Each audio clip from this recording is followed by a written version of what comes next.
과학 교과서 맨 앞을 보면 과학 교과를 통해 길러야 할 핵심 역량이 나와 있습니다.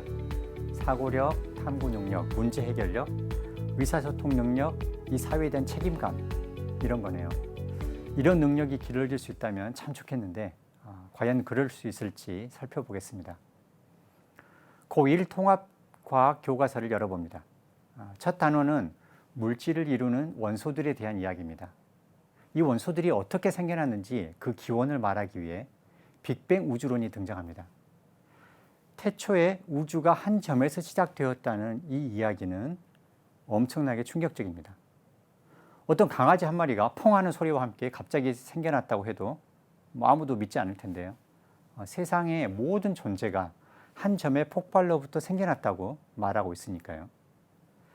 하지만 이 페이지에서 과연 학생들이 빅뱅 이야기의 무게와 깊이를 느껴볼 수 있을지 모르겠습니다. 애덤 리스라는 천문학자는 우주가 점점 빨리 팽창한다는 사실을 밝혀내서 2011년에 노벨 물리학상을 받았습니다. 이 사람은 언제 빅뱅 이론을 처음 접했을까요? 대학원 시절에 처음 알게 되었고 그때 충격을 받았다고 합니다. 그 충격 때문에 빅뱅에 깊은 관심을 갖게 되고 연구를 하게 된 거죠. 훌륭한 학자가 되는 데 있어서는 관련 사실을 얼마나 빨리 접하는가 보다 얼마나 인상 깊게 다가왔느냐가 중요합니다. 빅뱅 우주론을 고등학생에게 소개하는 것 자체는 좋습니다. 대신 그렇게 하려면 학생들의 우주의 시작에 대한 궁금증을 가질 수 있도록 충분한 시간을 두고 찬찬히 이끌어갈 필요가 있습니다.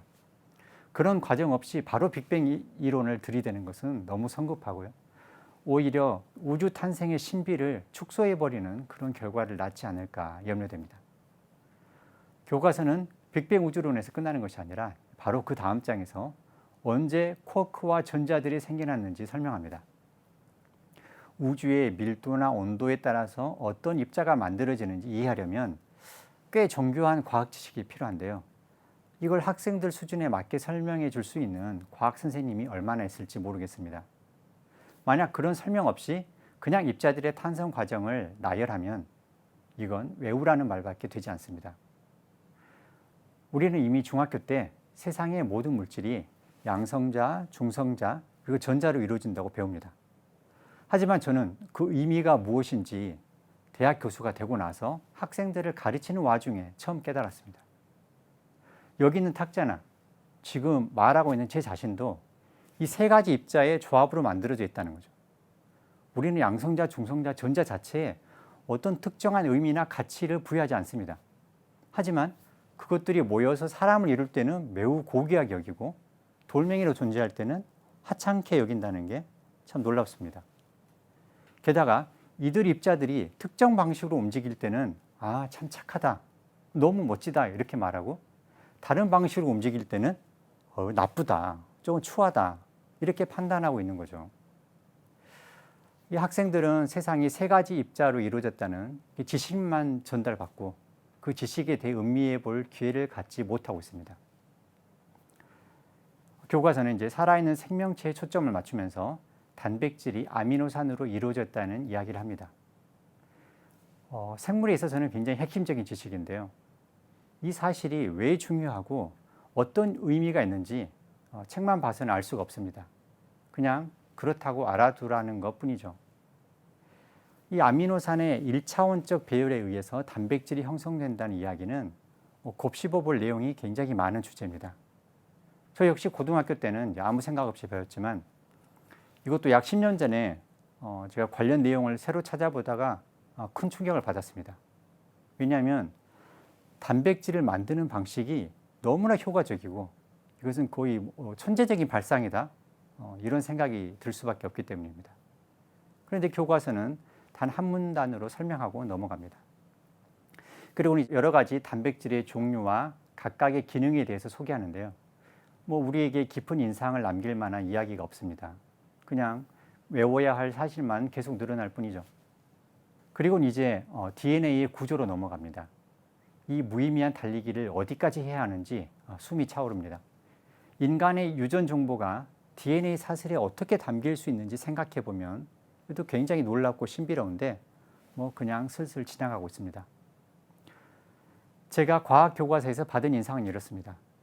전달하고 싶어하는 이야기는 너무나 많은데요. 정작 깊은 인상을 남길 만한 이야기는 없습니다.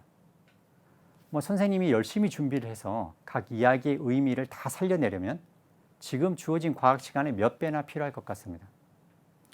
이해하지 못하고 그냥 받아들여야 하는 내용이 너무 많아서 과학이 그냥 암기 과목처럼 느껴집니다. 서로 연결되지도 않고 왜 그런지 이해할 수도 없는 사실들만 쭉 나열되어 있기 때문에 또 이 모든 것을 꿰뚫는 자연의 심오한 원리를 느껴보기 힘들기 때문에 과학이 굉장히 따분할 것 같습니다.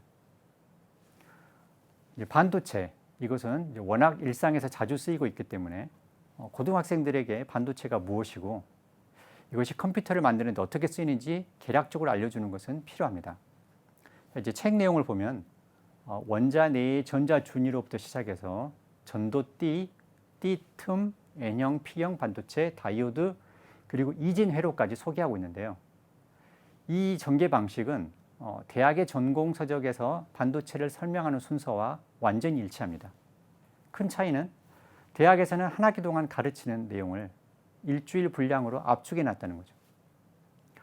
고등학생에게 어떤 복잡한 개념을 설명하려면 대학의 학문을 그대로 압축하고 요약해서 가져올 게 아니라 완전히 다른 방식으로 접근해야 한다고 생각합니다. 예를 들어서 대학에서는 트랜지스터를 위와 같이 표시하고 설명하지만 고등학생들은 어디가 에미터고 베이스고 컬렉터인지 이런 걸 알 필요가 없습니다. 다만 트랜지스터에서는 제어 신호가 있냐 없느냐에 따라서 입력 신호의 통과 여부가 결정된다는 것, 이것만 이해하면 되는 거죠. 트랜지스터 여러 개를 배열하고 이제 하나의 출력 신호를 또 다른 트랜지스터의 제어 신호로 사용하게 되면 좀 더 복잡한 동작이 만들어집니다. 이건 이제 트랜지스터 수십 개를 연결한 건데요.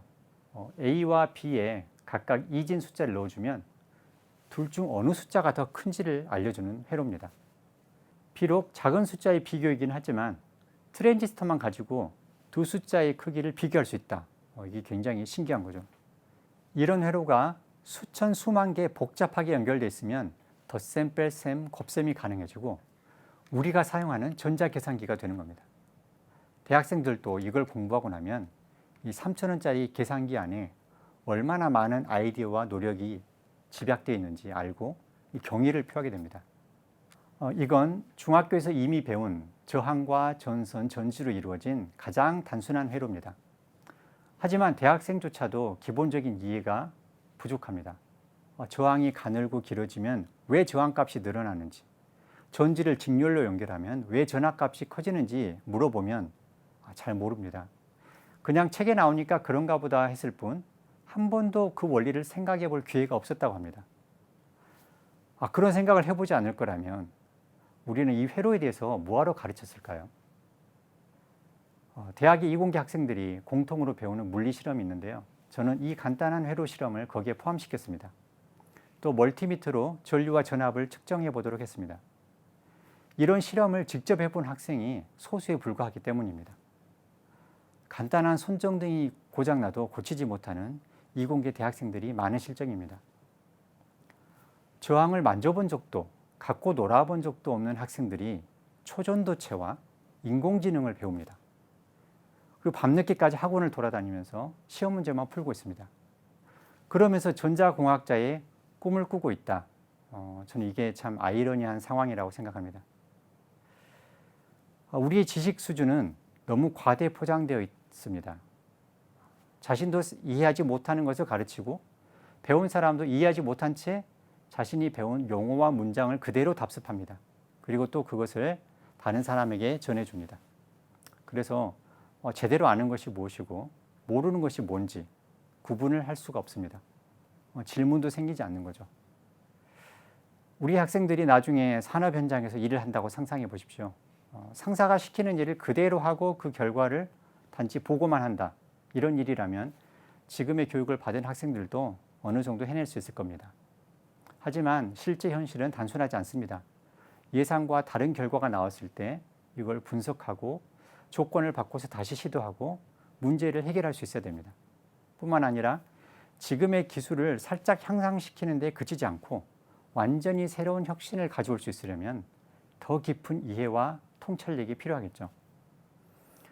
그런 창의적 혁신이 가능해지려면 현재 지식 전달 수업에서 벗어나서 서로 이해가 될 때까지 질문하고 토론하고 그런 과정을 통해서 영감과 깨달음을 얻는 수업, 그리고 그걸 도와줄 교과서가 필요합니다.